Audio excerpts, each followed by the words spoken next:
Hey, this is Tanya, and I am coming to you with an update. I'm looking all around, so I'm coming to you with an update regarding my IVF cycle.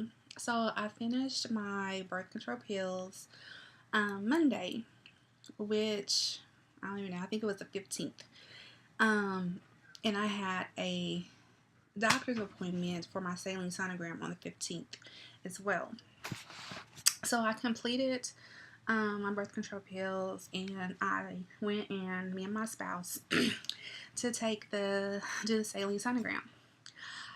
I don't know what I was thinking. Like, I really should have researched it on YouTube, and I should have probably asked a little more questions, because I'm thinking saline sonogram is going to be super easy.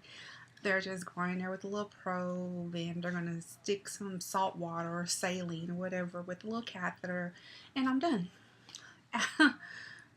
Heck to the nah. Like, that was the most excruciating pain I have ever felt. Like, I would not wish that on my worst enemy. And that was bad. Like, my doctor was like rubbing my leg, and he was like, "Are you okay?" And I'm looking at him like, "Heck no, absolutely not. I'm not okay. It's painful." It was my doctor, Dr. Douglas, and another ultrasound tech, and another doctor that was there, and then my spouse. And they tell me like to relax and it'll be okay. And it was like a pap smear first, and then told me you're gonna go in with a catheter for the saline. And it was like you can feel it, but it wasn't uncomfortable. Lord. Next thing I know, he was like, "Okay, everything looks good." They did the little sonogram. They was doing it, and he's like, "Everything looks good." I didn't know I was getting like the works, like the special combo package. Cause if I would have known that, I would have took the Valium. Cause they like, "Do you want a Valium?" And I'm like, "No, what I need a Valium for? This ain't nothing, right?" And they're looking at me like, "You may want to take." And I'm like, "No, I don't need no Valium. I don't need no Advils. I don't need anything." If your doctor offers you some Valium, some any kind of drugs, take it. But they went in there, and they were like, "Okay, we're gonna look at your cervix, your uterus, your egg reserve, your follicles. We're gonna do all this." Mind you, that when they're doing this, they're probing and pushing down and jerking, and I mean, I felt like I needed a cigarette and a date after all this. This was ridiculous. I needed Dr. Phil to come counsel me after that pain. It was so painful. I'm still spotting, of course, because of the birth control pills. And then they told me it was going to be spotty because of the procedure. And they were like, "You're going to have some cramping, so go home and put your legs up." I'm like, I need 1,000 BC powders, and I need 15 shots of tequila. No, I can't drink, but that's the pain I was in. And the cramping that I felt, not only did I stop my birth control, and I'm like all emotional and crying and body all confused because of that, then they come in here with probing me like I'm some alien. And that was painful, but I mean, it is what it is. I'm glad I got it done. I'm glad I got it done at that time and not while I'm taking mom started my IVF cycle. So after that, they was like, "Everything looks good. I'm 38." So they were like, "Your egg reserves it's good. Your follicles look good. I mean, like, everything looks good." I have some scar tissue that they saw because I had precancerous cells I had frozen off when I was at the age of 18. So of course, there's some scarring there. But other than that, everything looked good. Thankfully, my husband was there to hold my hand, and I was squeezing his hand, and he looked at me like, "How you gonna have a baby and you in pain now?" And I'm like, "Look, that's the price we gotta pay." But like I said, I'm just glad that procedure was over. And like I said, I would never.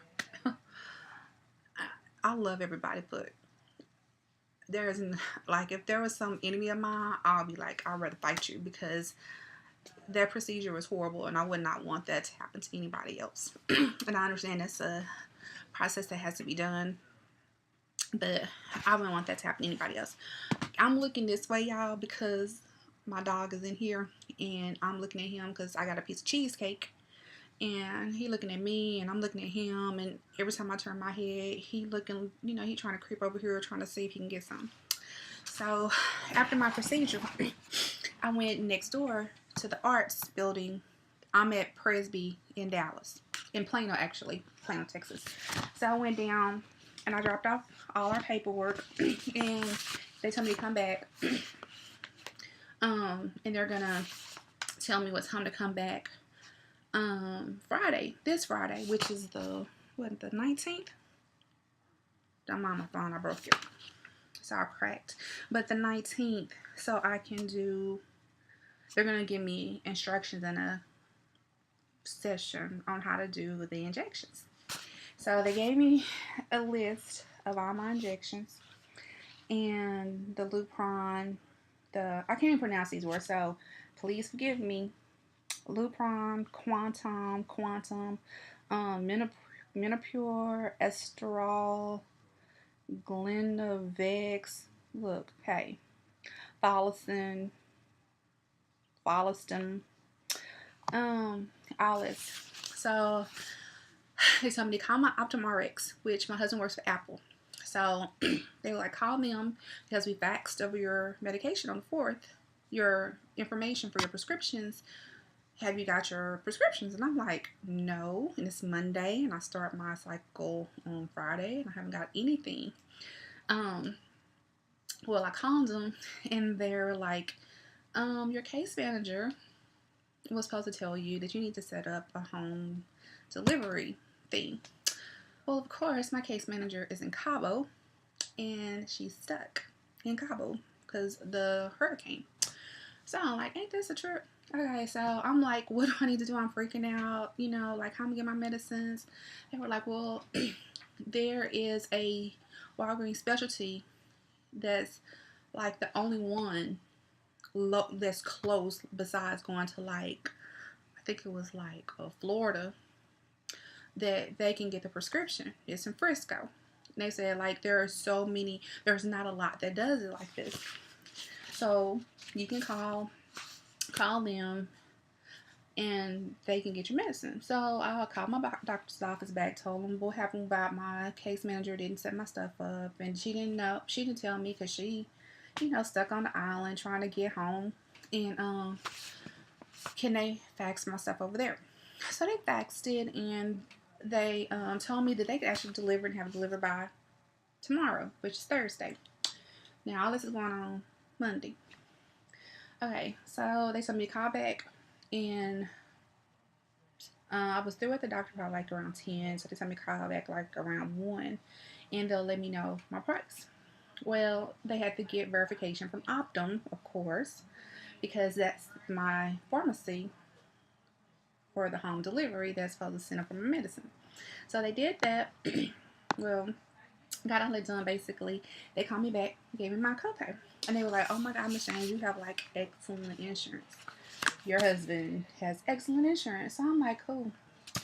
So she telling me, gave me all my stuff. My Lupron was $5 copay. My Quantum was $20. The Menopur was $35. The Estradiol was $5. The Gleno something was $35. It was some aspirins. I don't know. It was some other stuff on here.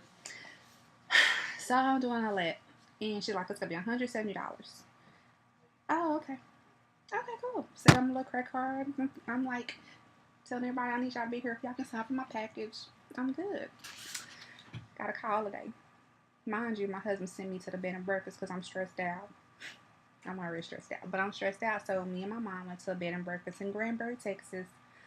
Shout out to Kathy and Jim at the end of Lake Granbury. But we went there to get away for 2 days. This is our last day there. And then here is Walgreens Specialty from Frisco calling me and saying, Miss James, I'm so sorry. Your Folliston, I'm supposed to be taking Folliston 900 milligrams. or 900 something. Fall to 900. I don't know, milligrams or just 900, whatever it is. My insurance is to cover it. So I'm like, okay, I'm thinking like, okay, like it's like $500. Heck, no, that stuff was $9,000. So I'm like about to cry. Like, are you freaking serious? I do not have $9,000. Like, I can scrounge up 1,000, but nine? No, absolutely. So she was like, well, we can give you a discount. They have this grant type program, and we can give you a discount, and it's $2,000. Girl, bye. I can't. So she was like, okay, Miss James, call your doctor, see if they can switch you. But call the pharmacy at OptumRx and see if there's a substitute that they do prescribe. So I was like, okay. So I called them, and they was like, yeah, Gonal or Gonal or something like Gonal F or something like that. She said that's the substitution for it. It works just the same. It's just made from a different pharmacy or different manufacturer or whoever. But she said it's a stimulant and it does the exact same thing, but that's what we cover. And she said your copay for that will be $20. Boom. Okay. I'm like, okay, let me call my doctor, see if they can possibly switch me. Or they also said, well, see if your doctor has extra. Like if someone has donated it, and if they donated it, maybe they'll donate it to you, and then you're done. If that doesn't work. So I'm like, okay, I'm calling Dr. Douglas. I'm like, okay, today Wednesday, but no, they there. No, these folks left at 12. I forgot. So mind you, I have to let Walgreens Pharmacy know by 6. They have to have the new prescription to them if they're going to do it before 6 o'clock, so they can fill it, sit it in the FedEx, so FedEx can deliver it to me by tomorrow between 8 to 8. My doctor's closed. Okay, this is YouTube, so y'all don't know, but Texas is huge. I stay on the border of Hutchins and Lancaster. My doctor's office is in Plano. Without traffic, it's a good 35-40 minutes. We went Monday, we was in traffic on the tollway from 45 to the tollway. We was in traffic for almost 2 hours. It was raining Monday. I don't know, I don't know what they was thinking, but it was just so horrible. So horrible. Okay, my husband is at work, and you can hear him yelling. He's talking. I don't know what's going on. Anyway, he works from home. Okay, but he's mentoring somebody, and I guess they're getting on his nerves. So I'm sitting up here like, okay, I need to get my medicine. So basically what's going to happen, I'm going to call him tomorrow. I already called him today, left a mess with the answering machine, answering service. I try to get a hold of the doctor that's on staff. Of course, they can't assist me because Dr. Douglas is the one that's going to have to change my prescription. I called my case manager, and I left her a message. I know she's still in Cabo. So another case manager is going to help me to see what they can do. And then what I have to do is Friday when I go in for my injection instructions is once I leave there, drive to Frisco from Plano, pick up my medicine from Walgreens RX, get it back home so I can put it in the refrigerator and go to work. Which I'm tired of that job. I want to quit. So pretty much that's basically it. I start my IVF cycle this Friday on the 19th. Super happy. I'm very optimistic. I truly believe that we are, and God is going to bless us with another child. Our oldest is 20, and our youngest is to be 16 in December. Me and my husband have been trying to have a kid. We have a blended family, so we've been trying to have a child of our own since we've been married, and it's going to be 11 years in May. No success, but God has blessed my husband with an awesome job at Apple, and they have awesome benefits, and God has blessed us to provide us with our means, and there's so much more that I desire and I want financially, and I know that God is going to provide that for us. He's going to provide all our needs, and we're going to be fine. Um, we're praying for twins. I know that's weird to say. Most people be like, oh my gosh, why would you want twins? Honestly, we're praying for twins. We're absolutely praying for twins. My mom is like, long as they're not triplets, we're good. We're good, because I don't know what you're gonna do. You're gonna pull your hair out, and Brian's probably gonna scream.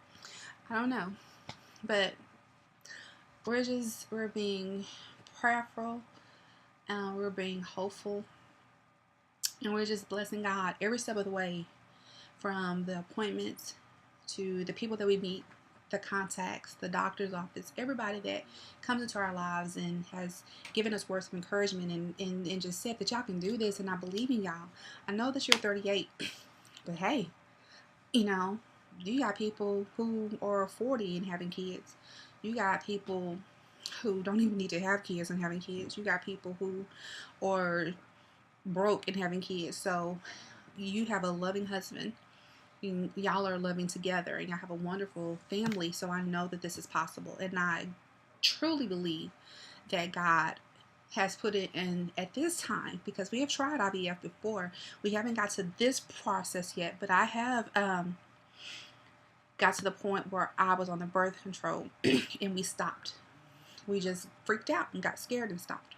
But I believe at this time in our lives, we have more patience. We have a better understanding. We have learned from our mistakes, from our oldest to our middle to our youngest, of what to do and what not to do.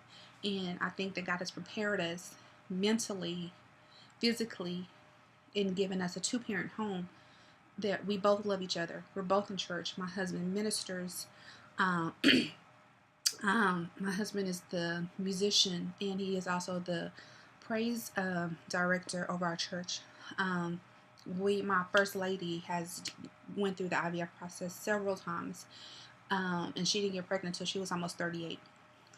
So we have this wonderful support system that God has put people in our lives that can mentor us and bless us. And I just came out of my birth control pill, so I'm so emotional.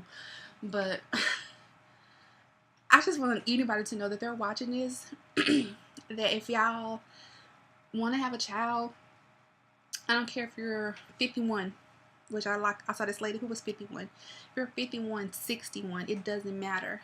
As long as you know that you're going to love this child, you're going to do your best to bring this child up in a nourishing and healthy and loving home. That's all that matters. Who cares if you're 21 with a spouse or 51 without a spouse? You can do it. You can do it, and it's going to be a roller coaster ride. I was sitting there at the doctor's office, and I talked to anybody, and I met this lady who went through 4 IVF cycles, and now she's going to have to do donor eggs. And I told him, like, whatever reason, God has a plan that this time, your 5th IVF cycle is going to work for you. I don't know you, but I believe it in my heart that this is the moment for you. And you and your spouse will have a child. If it's donor eggs, your eggs, fried eggs, green eggs, who cares? God is going to bless you with a baby. And y'all are going to have it. And I got her number, and I told her I was going to stay in contact with her and see. And we can go through this together. We can be each other's support system and let each other know that you can do this. But I just wanted to come to you and let you guys know what was going on, and let you know what was going on with our IVF process, and that is wonderful. And I'm super excited to start my first cycle and my last cycle, my only cycle, this Friday, because I know in my heart we are going to get pregnant with, well, let me put that down, so like 4, but 2 kids, 2 babies. Bye, guys.